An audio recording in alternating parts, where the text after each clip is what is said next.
Hello and welcome back to another episode of Math with Sohn. Today we are going to be getting into a big one, projectile motion for kinematics with 2D kinematics. So this particular video is going to focus on manipulating as well as the introduction. So the first part is going to be an introduction, and then the next part is going to be manipulating the normal kinematic formulas.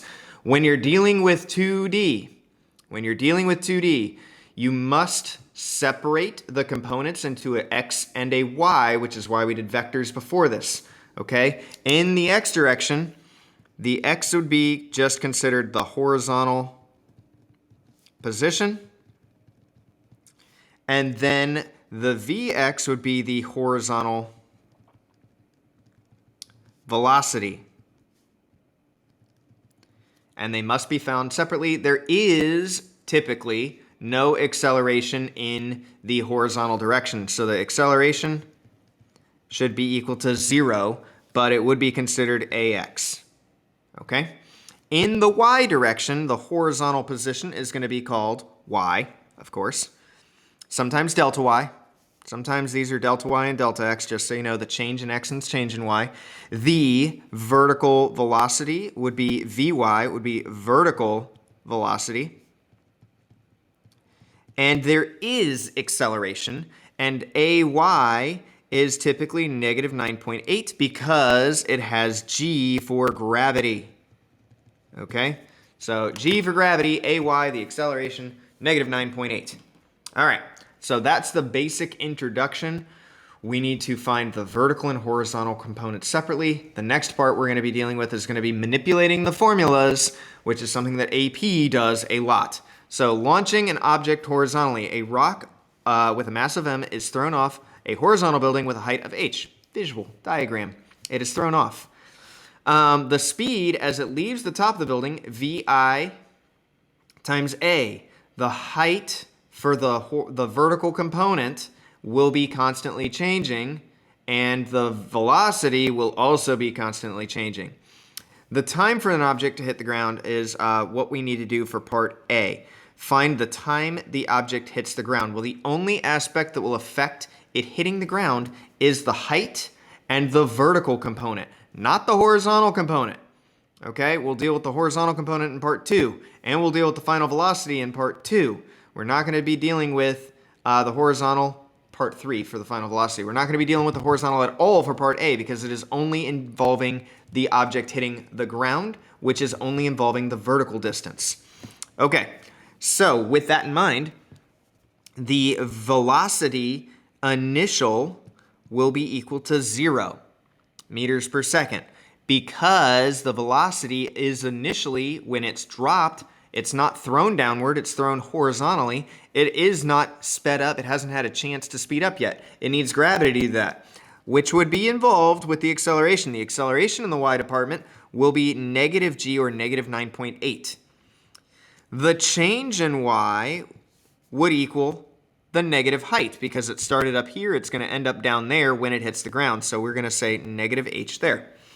We need the time. We don't have a clue what the time is. That's our goal. Find the time.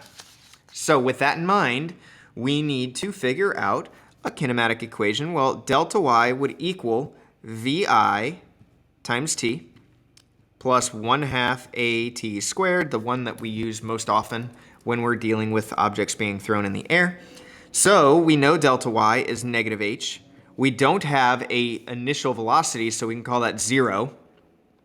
And then we have 1/2 times negative g for our acceleration times time squared. We don't know the time, so we're just going to call it t squared. We're going to end up solving for t here, so it's going to be a manipulation of the formula. We would have negative h is equal to negative 1/2 g times t squared. You could plug in 9.8 for g at this point. We need to divide by the negative 1/2 and the g, which means we're going to end up multiplying by 2, negative 2. And that would give us 2h, because the negatives would cancel, divided by g is equal to t squared. Well, we could solve for time by square rooting. So the square root of 2h over g would equal the time. That is part 1. The horizontal distance traveled will be different because we needed that horizontal distance to determine what would actually be the how far it would go, because when we threw this off, it had an initial velocity. It's shooting this away. And assuming the air resistance and there's no friction, it will continue to go to the right until it hits the ground. So with that in mind, the horizontal distance, the delta x, would be equal to the same thing, vi times t plus 1/2 at squared. Well, there is no acceleration, so the change in the x compartment will be equal to the initial velocity, which we don't know how fast we threw it off of here, but the initial velocity times the time, well, we just found out the time. It would be the square root of 2h divided by g, and again, you could plug in the 9.8 part, but we're just going to write g. It would be a positive g at this part, with the negatives canceled out. See how negative and negative canceled? And then we don't have an acceleration here. So this 1/2 at squared would not exist. We got part part 2 done.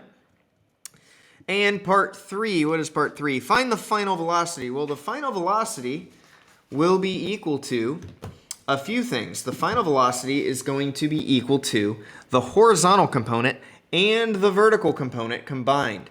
Well, we need to first figure out what the vertical velocity would actually be, and the vertical velocity is going to be equal to the square root of, well, let's use kinematic equation first.